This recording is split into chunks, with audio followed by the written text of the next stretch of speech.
इस वीडियो में हम बात करने वाले हैं कि कैसे आप घर बैठे बैठे अपने पैन कार्ड के लिए ऑनलाइन अप्लाई कर सकते हैं। तो जैसा कि आप सबको पता ही है कि जो पैन कार्ड है वो एक इम्पॉर्टेंट डॉक्यूमेंट माना जाता है। यानी कि अगर आपने अपना कोई बैंक अकाउंट ओपन करना है, कोई फाइनेंशियल ट्रांजैक्शन परफॉर्म करनी है, तो आपके लिए जरूरी है कि आपके पास एक वैलिड पैन कार्ड हो। तो पैन कार्ड बनाने के लिए आपको यहाँ पर कुछ डॉक्यूमेंट्स की रिक्वायरमेंट रहती है। सबसे मोस्ट इंपॉर्टेंट डॉक्यूमेंट आपके पास आपका आधार कार्ड होना चाहिए, आपके पास आपका ड्राइविंग लाइसेंस होना चाहिए, वोटर आईडी कार्ड होना चाहिए। तो इन सब डॉक्यूमेंट्स के साथ आप इजीली पैन कार्ड के लिए ऑनलाइन अप्लाई कर सकते हैं। तो जब आप पैन कार्ड के लिए अप्लाई करते हैं तो आपने यहाँ पर अपने कुछ डॉक्यूमेंट्स अपलोड करने होते हैं। यानी कि जो मेन डॉक्यूमेंट है वो आपका आधार कार्ड, आपकी फोटो और आपके सिग्नेचर। तो आपने क्या करना है, इन तीनों डॉक्यूमेंट्स को क्या करना है, अपलोड करना है और आप इजीली पैन कार्ड के लिए घर बैठे बैठे अप्लाई कर सकते हैं। सबसे पहले हमने गूगल क्रोम में NSDL पैन एंटर करना है। तो आपके पास टॉप पर जो लिंक आएगा ऑनलाइन पैन एप्लीकेशन, आपने इसी लिंक पर क्लिक करना है। तो अब हमने यहाँ पर एप्लीकेशन टाइप में एक ऑप्शन सिलेक्ट करना है। हमने यहाँ पर new pan Indian citizen form 49A वाला ऑप्शन सिलेक्ट करना है। देन हमने कैटेगरी सिलेक्ट करनी है, इसमें हमने इंडिविजुअल सिलेक्ट करना है। अब हमने यहाँ पर एप्लीकेंट इन्फॉर्मेशन से रिलेटेड डिटेल्स एंटर करनी है। सबसे पहले हमने यहाँ पर टाइटल सिलेक्ट करना है, इसमें आप अपने जेंडर के अकॉर्डिंग श्री, श्रीमती, कुमारी अपने अकॉर्डिंग सिलेक्ट करोगे। देन हमने अपना लास्ट नेम एंटर करना है, सरनेम एंटर करना है, फर्स्ट नेम एंटर करना है और हमने यहाँ पर अपना मिडिल नेम एंटर करना है, डेट ऑफ बर्थ एंटर करनी है, ईमेल आईडी एंटर करनी है और मोबाइल नंबर एंटर करना है। नीचे आपने चेकबॉक्स पर टिक करना है, कैप्चा कोड एंटर करना है और सबमिट के ऑप्शन पर क्लिक करना है। तो इतना करते ही आप यहाँ देख सकते हैं हमारे पास यहाँ पर थैंक यू का मैसेज आ चुका है और हम यहाँ पर NSDL पैन के ऑफिशियल पोर्टल पर सक्सेसफुली एंटर हो चुके हैं और एक टोकन नंबर भी जनरेट हो चुका है। ये टोकन नंबर 30 डेज़ के लिए वैलिड रहता है। मींस जिस डेट को आपने अप्लाई किया है उस डेट से लेकर ये 30 डेज़ तक ही वैलिड माना जाएगा। अगर आप इन 30 डेज़ के अंदर अंदर अपनी एप्लीकेशन को कंप्लीट नहीं करते हैं तो आपकी पैन एप्लीकेशन को कैंसिल कर दिया जाता है। तो कंटिन्यू करने के लिए हमने यहाँ पर continue with pan application form वाले ऑप्शन पर क्लिक करना है। इतना करते ही अब नेक्स्ट हमसे पूछा गया है कि आप अपने पैन एप्लीकेशन डॉक्यूमेंट कैसे सबमिट करना चाहते हो। तो इसके लिए भी हमारे पास यहाँ पर 3 ऑप्शंस गिवन हैं। अगर आप ऑनलाइन सबमिट करना चाहते हैं तो फर्स्ट ऑप्शन सिलेक्ट करोगे और अगर आप इस ऑप्शन को सिलेक्ट करते हैं तो आपके पैन कार्ड में आपकी आधार कार्ड वाली सेम फ़ोटो आएगी और डिजिटल सिग्नेचर भी नहीं आएंगे। तो इसलिए आप इसी ऑप्शन को सिलेक्ट ना करें, आपने यहाँ पर सेकंड ऑप्शन को सिलेक्ट करना है। सेकंड ऑप्शन है हमारे पास स्कैन इमेजेस थ्रू ई-साइन। अगर आप इस ऑप्शन को सिलेक्ट करते हैं तो आप अपने पैन कार्ड में अपनी मर्जी की फ़ोटो और सिग्नेचर अपलोड कर सकते हैं। तो ज़्यादातर यही प्रेफरेबल रहता है कि हम यहाँ पर सेकेंड ऑप्शन ही सिलेक्ट करें। नेक्स्ट हमसे यहाँ पर पूछा गया है कि आप फिजिकल पैन कार्ड अपने घर पर मंगवाना चाहते हैं या नहीं। तो अगर आप मंगवाना चाहते हैं तो आप येस वाला ऑप्शन सिलेक्ट करोगे। अब हमने यहाँ पर अपने आधार कार्ड के लास्ट 4 डिजिट्स एंटर करने हैं, अपना नेम एंटर करना है, जो नेम आपका आपके आधार कार्ड में है सेम नेम आपने यहाँ पर एंटर करना है। अब यहाँ पर full name of the applicant में आपको आपका नेम शो हो जाएगा और अब हमसे यहाँ पर पूछा गया है कि क्या आपका कोई अनदर नेम है। अगर है तो आप यहाँ पर यस वाला ऑप्शन सिलेक्ट करोगे, अदरवाइज आपने यहाँ पर नो वाला ऑप्शन सिलेक्ट करना है। देन अब हमने अपने पेरेंट्स की डिटेल्स एंटर करनी है। सबसे पहले हमसे यहाँ पर पूछा गया है कि अगर सिंगल पेरेंट का केस है, मीन्स आप अपने पैन कार्ड में अपनी मदर का नेम मेंशन करवाना चाहते हैं, तो आप यहाँ पर यस वाला ऑप्शन सिलेक्ट करोगे, अदरवाइज आपने यहाँ पर नो वाला ऑप्शन सिलेक्ट करना है। तो हमारे केस में ऐसा कुछ नहीं है तो हमने यहाँ पर नो वाला ऑप्शन सिलेक्ट करना है। नीचे हमने फादर्स नेम एंटर करना है। सबसे पहले फादर का last name, then first name, अगर मिडिल नेम है तो वो भी आपने यहाँ पर एंटर करना है। मदर्स नेम एंटर करना ऑप्शनल है, अगर आप एंटर करना चाहते हैं तो कर सकते हैं, अदरवाइज मैंडेटरी नहीं है। अब नेक्स्ट यहाँ पर लिखा हुआ है कि आप अपने पेरेंट्स में से किसका नेम अपने पैन कार्ड पर प्रिंट करवाना चाहते हैं। तो हमने यहाँ पर फादर नेम वाला ऑप्शन सिलेक्ट करना है। आप यहाँ पर मदर नेम वाला ऑप्शन भी सिलेक्ट कर सकते हैं और हमने यहाँ पर एक ऑप्शन सिलेक्ट करना है। देन हमने नेक्स्ट के ऑप्शन पर क्लिक करना है। अब नेक्स्ट पेज ओपन हो जाता है। यहाँ हमसे पहले सोर्स ऑफ इनकम के बारे में पूछा गया है। अगर आप सैलरीड पर्सन हो तो सैलरी वाला ऑप्शन सिलेक्ट करोगे, अगर आप बिजनेसमैन हो तो आप यहाँ पर income from business and profession वाला ऑप्शन सिलेक्ट करोगे। अगर आपकी कोई इनकम नहीं है, मीन्स आप स्टूडेंट हैं, तो आप यहाँ पर नो इनकम वाला ऑप्शन सिलेक्ट करोगे।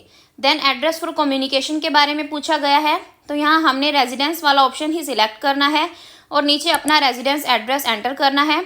सबसे पहले flat, room, block number, then building और village name, road, lane, street, post office, area, locality, town, city, district, country name, state, union territory, pin code enter करना है। जिप कोड हमने यहाँ पर एंटर नहीं करना है, बाकी सारी डिटेल्स हमने यहाँ पर एंटर करनी है। डिटेल्स एंटर करने के बाद ऑफिस एड्रेस में हमने यहाँ पर अपना ऑफिस एड्रेस एंटर करना है। अगर आप अपना पैन कार्ड अपने ऑफिस एड्रेस पर मंगवाना चाहते हैं तो आपने यहाँ पर अपना ऑफिस एड्रेस एंटर करना है, अदरवाइज आपने यहाँ पर कुछ भी एंटर नहीं करना है। देन हमने यहाँ पर अपने टेलीफोन नंबर और ईमेल आईडी से रिलेटेड डिटेल्स एंटर करनी है। सबसे पहले कंट्री कोड सिलेक्ट करना है, इसमें आपने इंडिया सिलेक्ट करना है। एसटीडी कोड अगर अवेलेबल है तो आप यहाँ पर एंटर करोगे, अदरवाइज ज़रूरी नहीं है। देन आपने टेलीफोन नंबर और मोबाइल नंबर एंटर करना है, ईमेल आईडी एंटर करनी है। अब रिप्रेजेंटेटिव असेसी के बारे में पूछा गया है। अगर आप माइनर हैं, मीन्स आपकी एज 18 ईयर से कम है, तो आपने यहाँ पर येस वाला ऑप्शन सिलेक्ट करना है, अदरवाइज आपने यहाँ पर नो वाला ऑप्शन सिलेक्ट करना है और नेक्स्ट के ऑप्शन पर क्लिक करना है। अब नेक्स्ट पेज ओपन हो जाता है। तो यहाँ हमने एरिया कोड, एओ टाइप, रेंज कोड, एओ नंबर एंटर करना है। अगर आपको अपना एओ कोड याद नहीं है तो आपके पास यहाँ पर नीचे ऑप्शन गिवन है। हम यहाँ इंडियन सिटीज़न हैं, तो हमने जैसे ही यहाँ पर इंडियन सिटीज़न वाला ऑप्शन सिलेक्ट किया है और यहाँ हमने अपनी स्टेट सिलेक्ट करनी है, देन सिटी सिलेक्ट करनी है, एरिया नेम एंटर करना है और फैच के ऑप्शन पर क्लिक करना है। तो यहाँ आपके डिस्ट्रिक्ट में जितने भी इनकम टैक्स ऑफिसेज हैं उनकी कंप्लीट लिस्ट आपको यहाँ पर शो हो जाएगी। आप यहाँ अपने एरिया के इनकम टैक्स ऑफिस वाला ऑप्शन सिलेक्ट करोगे और जैसे ही आप यहाँ पर एक ऑप्शन सिलेक्ट करोगे तो आपको यहाँ पर एरिया कोड, एओ टाइप, रेंज कोड, एओ नंबर से रिलेटेड सारी डिटेल्स ऑटोमेटिकली शो हो जाती हैं। अब आपने नेक्स्ट के ऑप्शन पर क्लिक करना है। अब लास्ट स्टेप है डॉक्यूमेंट्स अपलोड करने का। अब यहाँ हमने अपने डॉक्यूमेंट्स अपलोड करने हैं। सबसे पहले हमने प्रूफ ऑफ आइडेंटिटी में एक डॉक्यूमेंट सिलेक्ट करना है, देन प्रूफ ऑफ एड्रेस में एक डॉक्यूमेंट सिलेक्ट करना है और देन फिर हमने proof of date of birth में एक डॉक्यूमेंट सिलेक्ट करना है। तो आप यहाँ पर अपने अकॉर्डिंग कोई भी डॉक्यूमेंट सिलेक्ट कर सकते हैं। आप इन तीनों में अपना आधार कार्ड भी सिलेक्ट कर सकते हैं, तो मैं यहाँ पर इन तीनों में अपना आधार कार्ड ही सिलेक्ट करूँगी। देन डिक्लेरेशन में आपका नेम ऑलरेडी फिल है। अगर आप मेजर हैं, मीन्स आपकी एज 18 ईयर से ज़्यादा है, तो आप यहाँ पर हिमसेल्फ, हरसेल्फ वाला ऑप्शन सिलेक्ट करोगे। प्लेस एंटर करना है, डेट ऑलरेडी मेंशन है। अब हमने नीचे अपनी फ़ोटो और सिग्नेचर अपलोड करने हैं। सबसे पहले हम अपनी फ़ोटो अपलोड करेंगे। यहाँ मेंशन है कि जो फ़ोटो आप अपलोड करोगे उसका साइज़ यहाँ पर 50 KB से ज़्यादा नहीं होना चाहिए और फ़ोटो का फॉर्मेट भी PDF की फॉर्म में होना चाहिए। देन हमने अपलोड के ऑप्शन पर क्लिक करना है। तो जैसे हम यहाँ पर इस ऑप्शन पर क्लिक करते हैं तो फाइल मैनेजर ओपन हो जाता है। यहाँ से हम अपनी फ़ोटो सिलेक्ट करेंगे तो हमारी जो फ़ोटो है वो अपलोड हो जाएगी। सेम इसी तरीके से हमने अपने सिग्नेचर भी अपलोड करने हैं।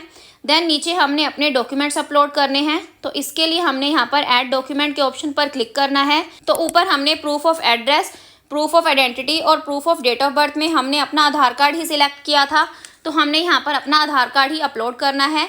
आपने अगर इन तीनों में अलग अलग डॉक्यूमेंट सिलेक्ट किए थे तो आप वो सारे डॉक्यूमेंट्स यहाँ पर अपलोड करोगे। तो यहाँ हमने अपना आधार कार्ड PDF फॉर्म में ही अपलोड करना है। आधार कार्ड सक्सेसफुली अपलोड करने के बाद सबमिट के ऑप्शन पर क्लिक करना है।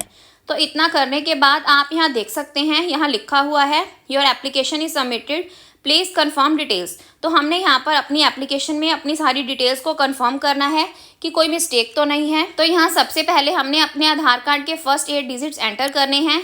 यहाँ आपने जो डिटेल्स एंटर की हुई हैं वो भी आपको शो हो जाएंगी। आपने कंप्लीट फॉर्म को वेरीफाई करना है। अगर आपको लगता है कि सारी डिटेल्स बिल्कुल सही हैं तो आपने यहाँ पर प्रोसीड के ऑप्शन पर क्लिक करना है।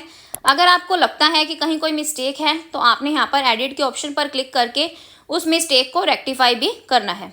तो हमारी सारी डिटेल्स सही हैं, तो हमने यहाँ पर प्रोसीड के ऑप्शन पर क्लिक करना है। अब यहाँ हमने पेमेंट करनी है। पेमेंट करने के लिए हमने यहाँ पर पेमेंट मोड सिलेक्ट करना है। हमने यहाँ पर पेमेंट थ्रू बिल डेस्क वाला ऑप्शन सिलेक्ट करना है और हमने यहाँ पर 106 रुपये 90 पैसे की पेमेंट करनी है।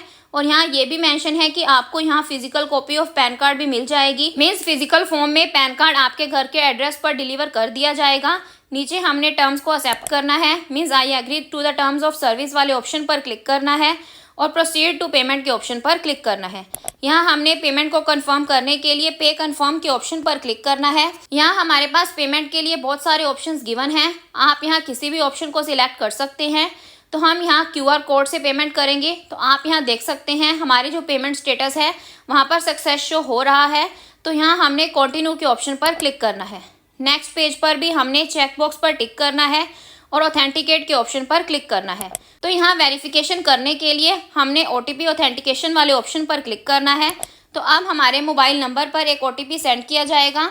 हमने वो सेम OTP यहाँ पर एंटर करना है और सबमिट के ऑप्शन पर क्लिक करना है।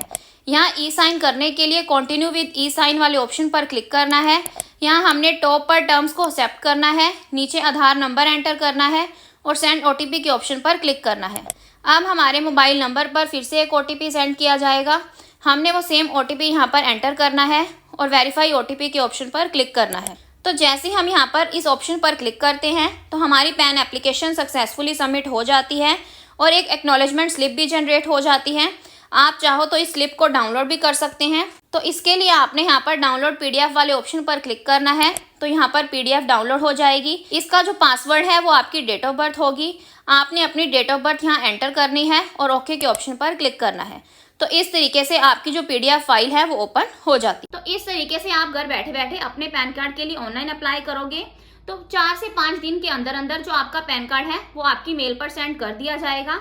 आप वहां से अपना पैन कार्ड डाउनलोड कर सकते हैं। अगर आपको इमरजेंसी है यानी कि जल्दी जरूरत है अपने पैन कार्ड की तो आप इस पैन कार्ड का भी यूज कर सकते हैं। इस पैन कार्ड को वैलिड ही माना जाता है। तो आपने क्या करना है, इस पैन कार्ड को डाउनलोड कर लेना है और जहां भी आपको जरूरत पड़े आप इस पैन कार्ड का यूज कर सकते हैं। तो 15 से 20 दिन के अंदर अंदर आपका जो फिजिकल पैन कार्ड है वो आपके घर तक डिलीवर कर दिया जाता है। So this is the end of my video. अगर आपको मेरी वीडियो अच्छी लगी हो तो प्लीज मेरी वीडियो को लाइक करें और मेरे चैनल को सब्सक्राइब करें। Thanks for listening and thank